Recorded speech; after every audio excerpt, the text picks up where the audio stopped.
राजनिवास दुष्कर्म मामले में शुरू हुई सियासत। कांग्रेस के पूर्व विधायक सुकेन सिंह बन्ना ने कमिश्नर को सौंपा ज्ञापन। किस नेता अधिकारी के इशारे पर दुष्कर्मी महंत को राजनिवास में दिया गया था कमरा, कहा सुकेन सिंह बन्ना ने।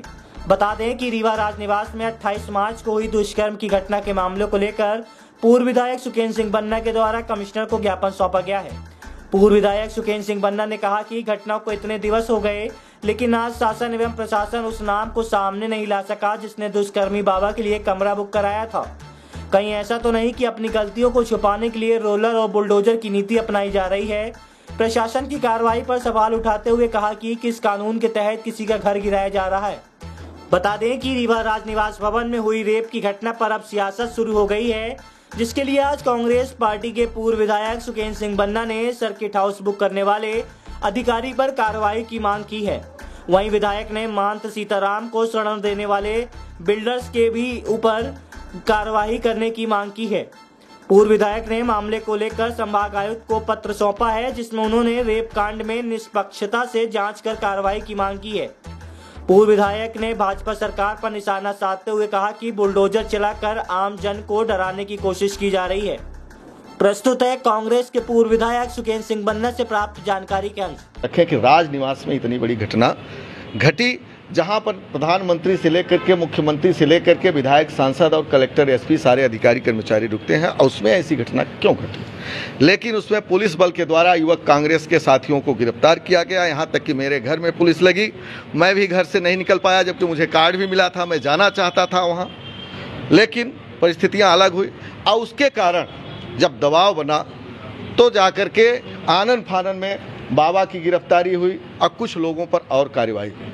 लेकिन जो जायज़ कार्रवाई थी, आज भी कार्रवाई नहीं की गई, और उसके बदले डोजर और बुलडोजर का भय दिखा करके पूरी तरह से पूरे जिले में भय का वातावरण व्याप्त है। आम जनता व्याकुल है।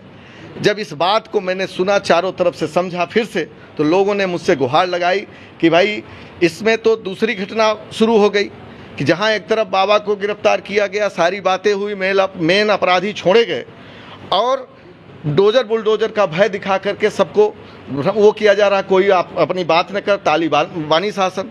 कल हनुमाना में एक घटना इसी तरीके से घटी कि कोरेक्स के अपराधी को बता करके उसके घर में अधिकारी लोग पहुंचे। मुझे फ़ोन आया, मैं फ़ोन किया कि भाई ये क्या है। कलेक्टर रीवा को मैंने फ़ोन किया कि भाई ये क्या है, कैसे, मुझे नहीं मालूम कि वो स्वयं गए।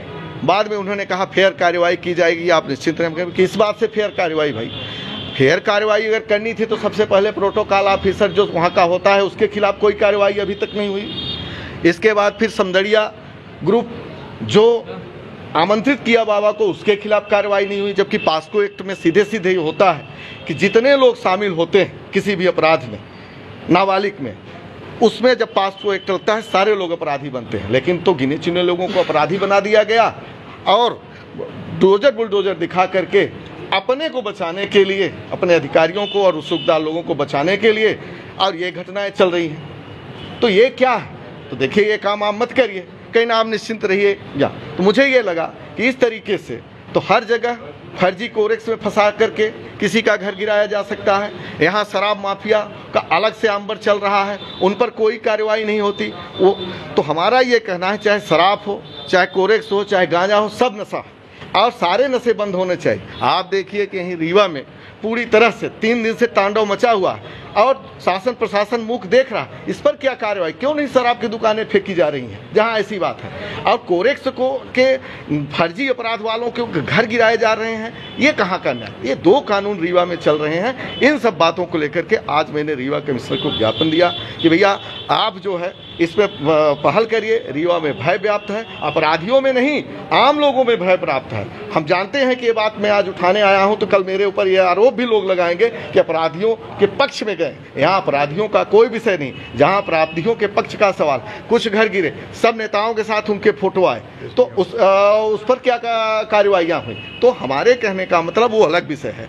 आज पूरे रीवा में भय व्याप्त है, और जहाँ एक तरफ महंगाई चरम सीमा पर बढ़ी हुई है। उस बात को दबाने के लिए मध्य प्रदेश हो, रीवा हो, उत्तर प्रदेश, सब जगह बुलडोजर चलाए जाए कि जनता का ध्यान भटकता रहे। तो देखिए, इस बात से तो हम लोग आहत हैं और इस बात की लड़ाई हम लोग लड़ेंगे। और मैं रीवा की जनता से अपील करना चाहता हूं कि आप भयभीत नहीं हो, अपने हकों की लड़ाई को लेकर के आप सड़कों पर आए। इन सब बातों को लेकर के आज रीवा कमिश्नर बुलडोजर चलेगा तो मेरा ट्रैक्टर से बस उसी बात को तो आया हूं। इसी बात आप सही प्रश्न उठाए कि भाई ये किसानों की धरती है, ये गरीबों की धरती है। आप जबरदस्ती डोजर और बुलडोजर लगा करके यहाँ अपराधी घोषित करना चाहते हैं, पूरे प्रदेश को माफिया बनाना चाहते हैं। इसी बात का आज विरोध करने आया हूं कि मैंने ये बात कही थी कि आप गलत है। आप देख लो परिणाम क्या है भाई। राजनिवास में आपके संरक्षण में बाबा आए, बलात्कार करें और उसका भुगतान रीवा के आम जनता भोगे। ये कहां का न्याय है?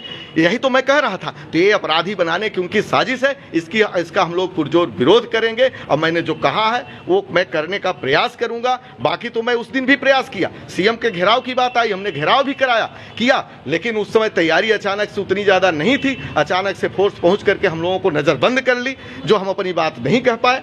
ये तो बात साफ है। सर, प्रशासन ने अब तक एसडीएम अनुराग तिवारी पर कोई कार्रवाई नहीं की। मैं यही कहना मैंने कलेक्टर रीवा से यही कहा कि आप डोजर बुलडोजर लेकर के घूम रहे हो, और जो एसडीएम कमरा दिया उसके खिलाफ तो आपने ट्रांसफर भी नहीं किया, सस्पेंशन भी नहीं किया, जो आप कर सकते थे। पहले उसके ऊपर कार्रवाई करिए, फिर डोजर बुलडोजर लेकर के घूमिए, तब हम माने आपको कि आप सही कार्रवाई कर रहे हैं। दो कानून मत चलाइए आप। यही बात मैंने बोली, यही आज मैं रीवा कमिश्नर से शिकायत करने आया।